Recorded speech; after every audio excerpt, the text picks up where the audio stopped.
Yeah, g'day guys, Steve here from Dirtbike ADV. I can't believe I'm still riding at this hour. So my life is an adventure, there's no sort of two ways about it. I thought I'll work today, and if I can get home in time I'll head out in the Sherco and just do a little out overnight right in the bush, you know.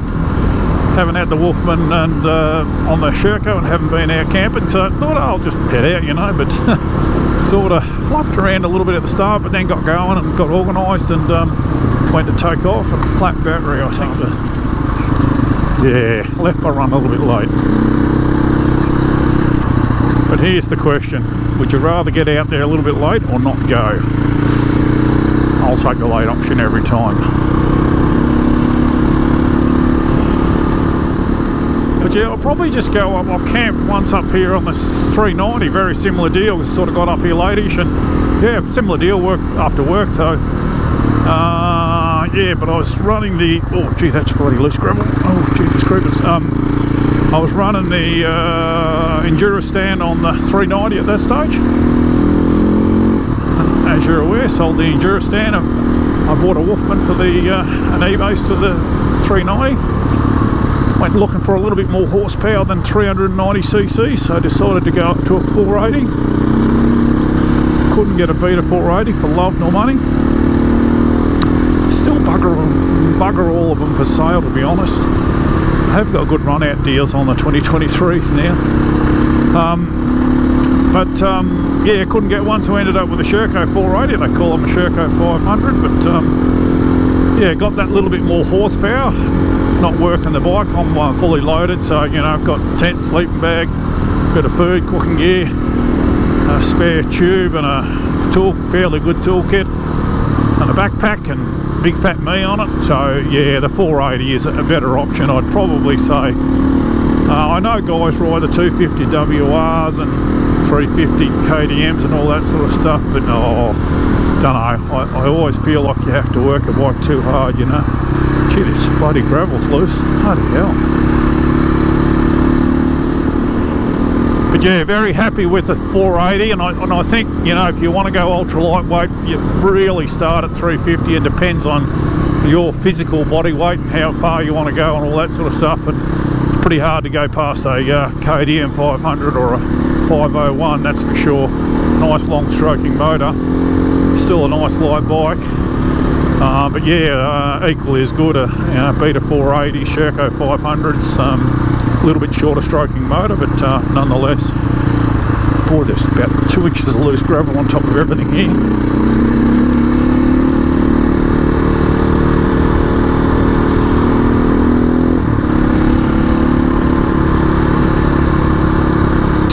So yeah, happy with my 480 choice.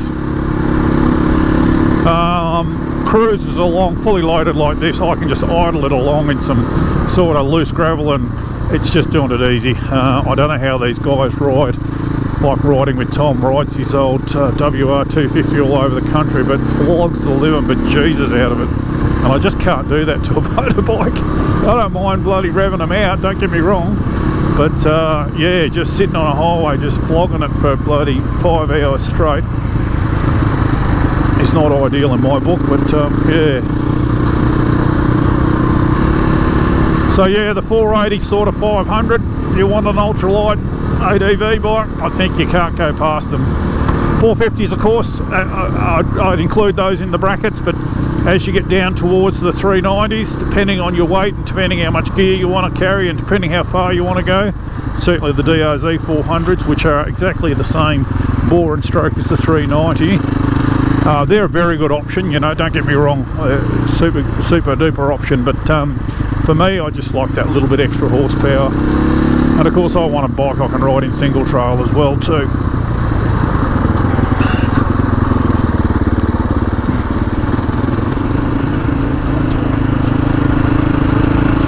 Can't believe I'm still riding at this hour. Oh my god.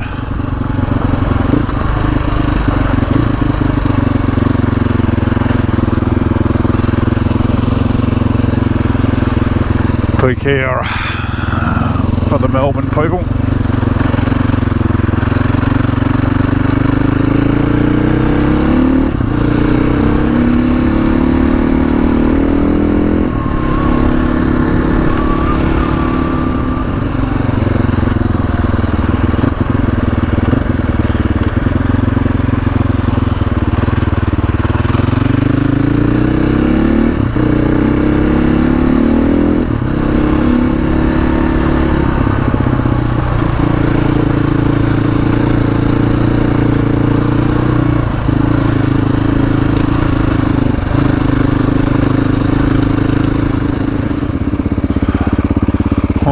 had to stop and have a leak. I'm busting, but nearly there. Pretty impressed with these lights.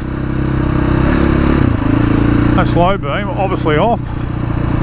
Yeah, quite a good little light. That's plenty good enough for a lightweight enduro bike, lightweight ADV bike, I should say.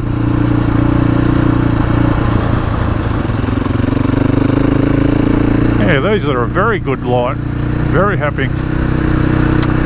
This Sherco 500 came with the long range tank and this headlight. In fact, a spare light and shroud. So yeah, pretty pleased with this little deal. So yeah. They've had a rock slide here. There you go. Didn't know that.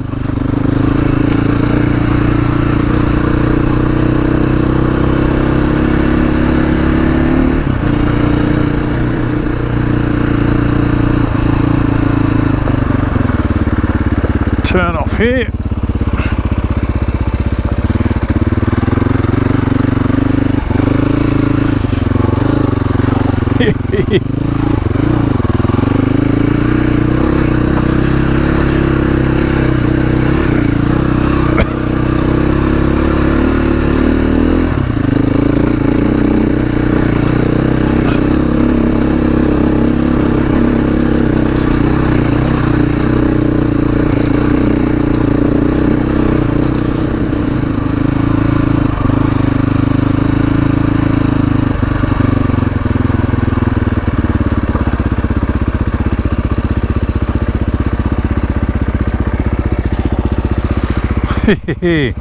This is it. Someone chopped up my table though.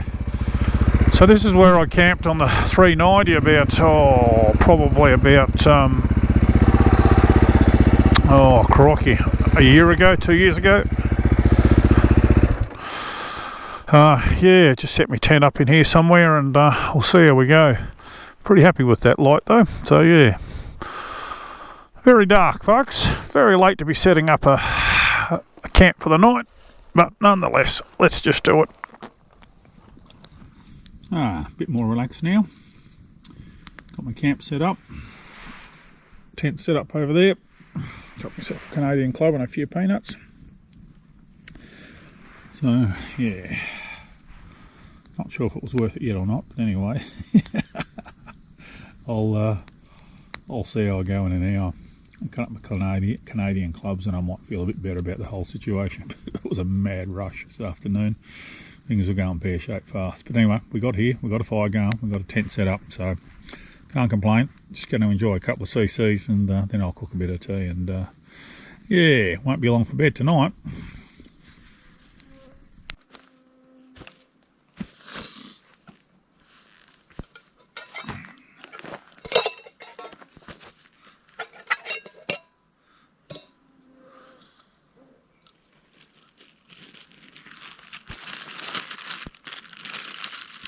Up at tea time. I'm travelling over ultralight. I tend to just make my cups of tea in the cup. No pot required.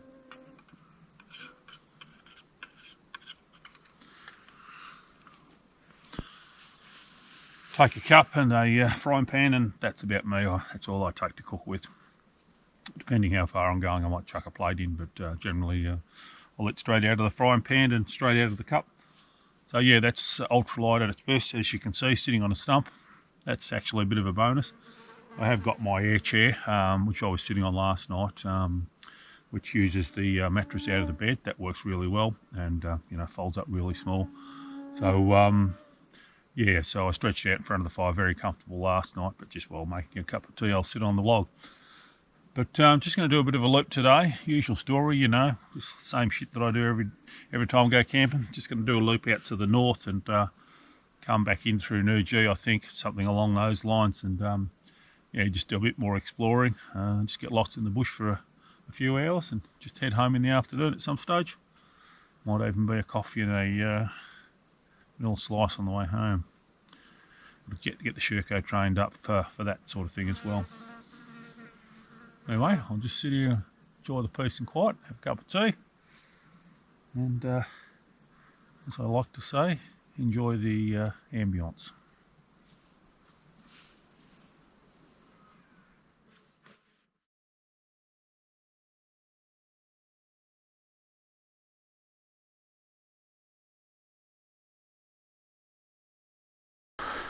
Righto, the usual checks, make sure I've left nothing behind.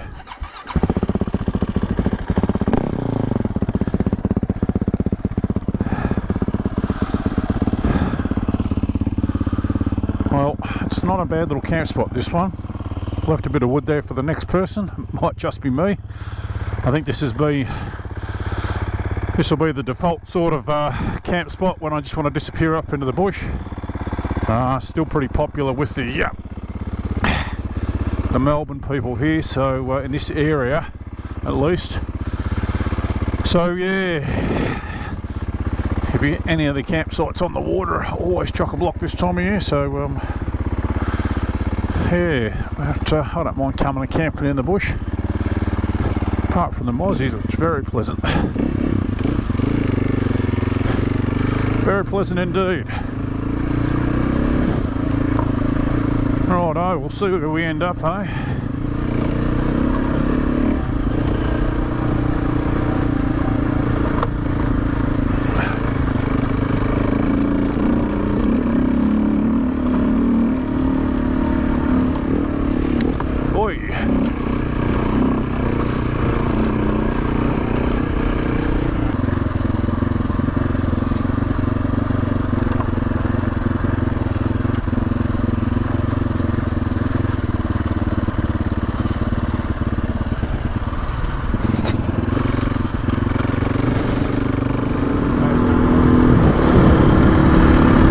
You might say that this is just a boring gravel road in the bush, you know.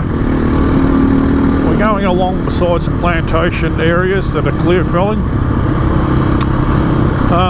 And you might say, oh, what's the big deal? But it's a road I've never been down before. And that's what motorbikes are all about to me.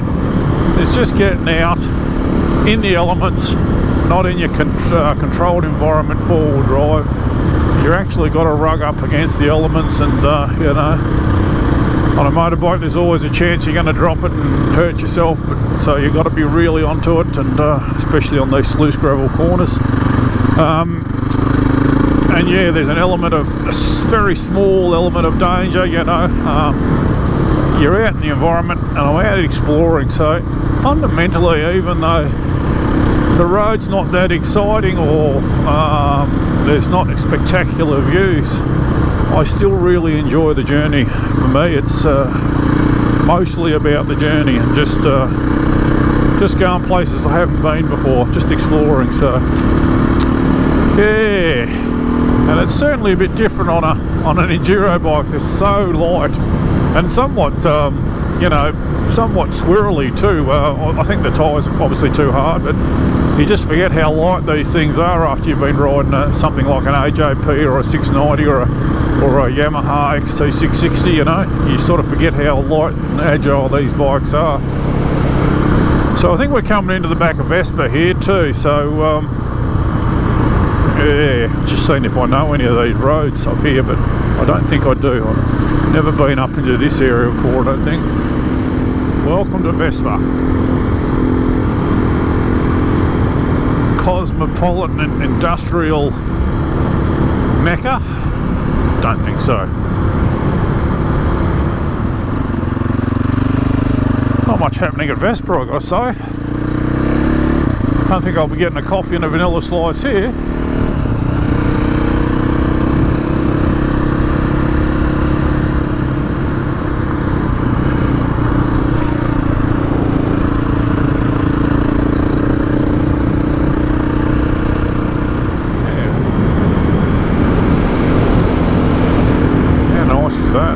Absolutely beautiful. Oh, Wally Wombat didn't make the distance. Took on a car and lost, I dare say. Poplars, there you go.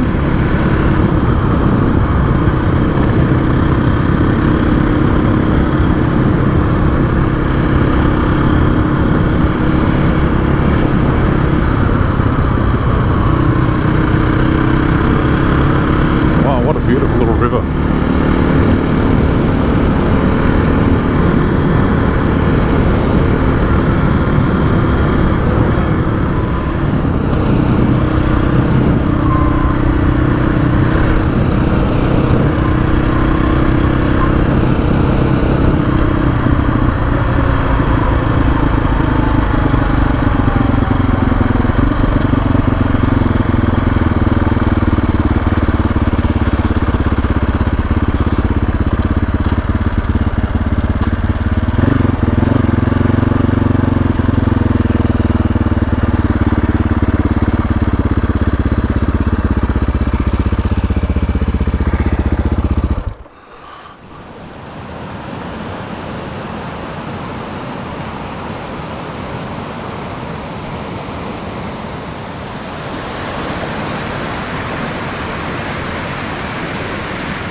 So too lazy to walk up to the falls. 1.2k up a big steep hill. There you go, that's the Taronga Falls. That's all you're getting today.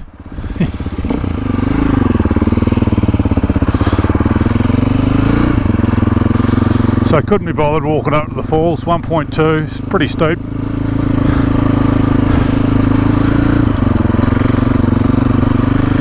So I bailed. It's a little bit hard in boots, although these former adventure boots are pretty good and forgiving for walking in. Alright, I was being lazy. Take it easy on me. It's been a big week. Well. Let's go. There you go. I think there's still room for another, at least a half dozen tents jammed in there somewhere. Absolutely crammed in everywhere. Why is it that they all come and camp together? I don't know. Do they feel safer? Do they, I don't know. I got no idea. I'd rather just go camp in the bush by myself. Shit, I'd love to chuck some supermoto wheels on this. I reckon this bike would be awesome on the tar. Never ever ridden a supermoto bike. In fact, I'd have to even look up what size wheels and tyres they run. Wouldn't have a clue. One day, might do that.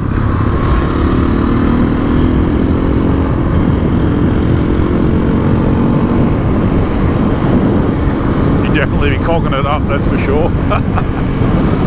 Yeah, one day maybe. So Biggles KTM and Keith Jobson, two other Australian YouTubers, are both running KKE wheels on their 500s and 350s. Biggles KTM is a 450. Keith Jobson's is a KTM 500. Yeah, they're running these KKE wheels that have cush drives in them. All come with spacers and cogs and bloody everything fitted to them, so they look bloody the bee's knees. So maybe a set of supermoto wheels for the Sherco 500 from KKE, hey? That's where you love YouTube. You get these other people that are trying things and giving you feedback, putting the feedback out there to the world, and yeah, you can have a bit of a look and buy a bit with confidence. So I'll do that at some stage.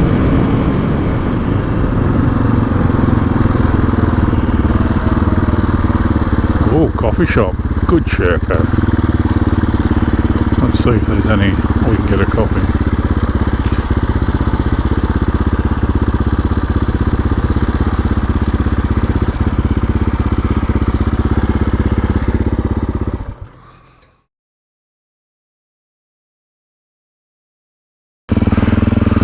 Well, that was the best breakfast I've had for a long time. Bloody coffee was beautiful. Never disappoints, the little Red Duck Inn. Absolutely bloody beautiful it was. So yeah, drop in. Maybe I should just do a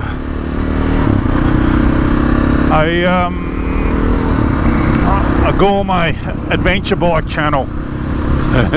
Just going between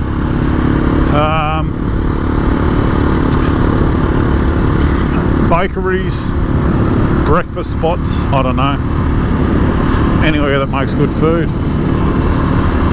I could form Steve's ADV gourmet trails or something like that.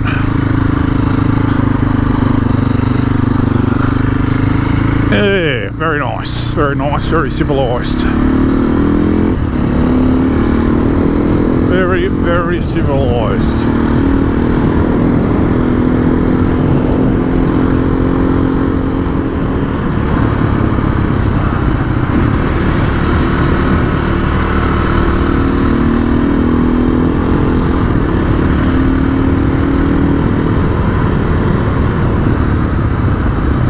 Bit of trail braking.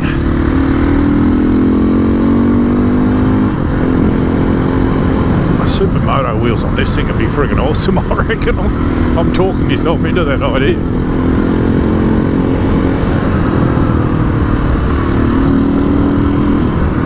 I thought there was a sharp corner here. I've been down this road once before, a long time ago mind you, but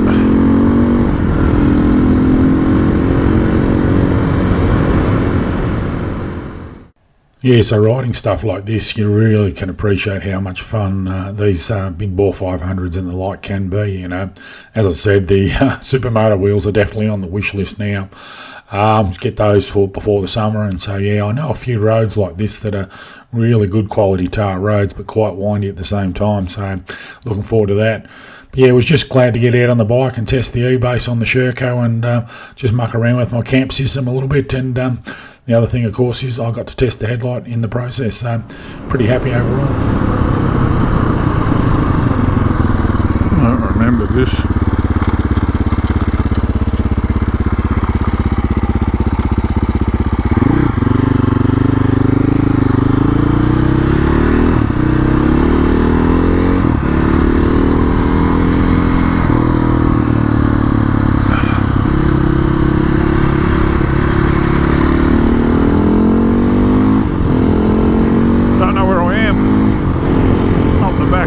South somewhere. We'll just keep heading in this direction.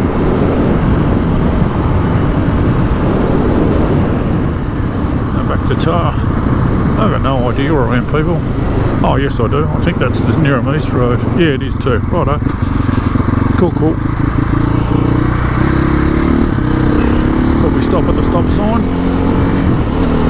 I don't think so.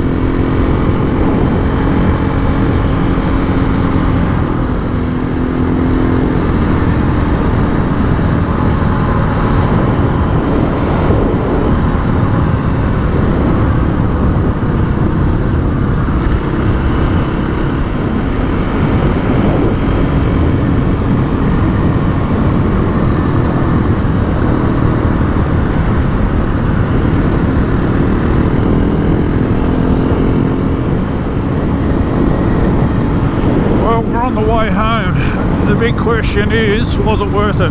Leaving at 4:30, getting into camp, only about an hour and a half from home in the dark. Oi, gee, that was close. Getting to camp in the dark, you know, was it worth it? Yeah, absolutely. Any night up in the bush camping around a campfire is worth it. Just did a little bit of a loop today and home by a nice little coffee shop, so that's life worth living. So yeah, when I got into camp last night, I was thinking, oh God, was this worth it, you know? It's always a nuisance, shall we say, getting into camp in the dark. You sort of don't get your bearings, but overall, yes, it was worth it. My head feels clear. I'm ready for another working week. I'm sure I look more sexy to my wife now. What a beautiful view. And it was good to get out on the Sherco, just to fall back in love with it again. Just find that giving all my focus to the PR7, and the French mistress has been feeling, not feeling the love, so she's feeling a bit of love now.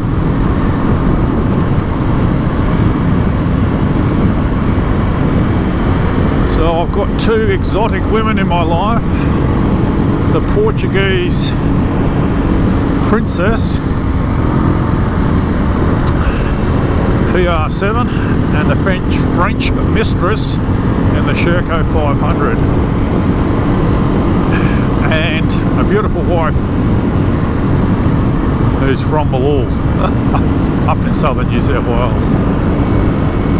She's the best of them all. I like riding her the most. Hope she doesn't watch this one. Anyway guys, I'm just waffling on. That's what I do. Get out on a motorbike and waffle on. I'm going to leave it at that. It's all tar from here now. Only about half an hour from home, so I'll wrap it up there. Thanks for watching. Pretty boring videos, just overnighters, but thanks for watching, and we'll hope to see you out in the trail soon.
I didn't have time to run through how I packed the bike last night. This is the first time I've used this for the Ultralight ADV.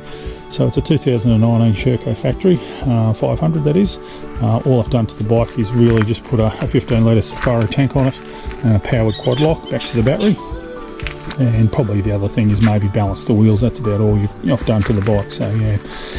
So the luggage system is the Wolfman E-base, so that's the smaller of the base systems.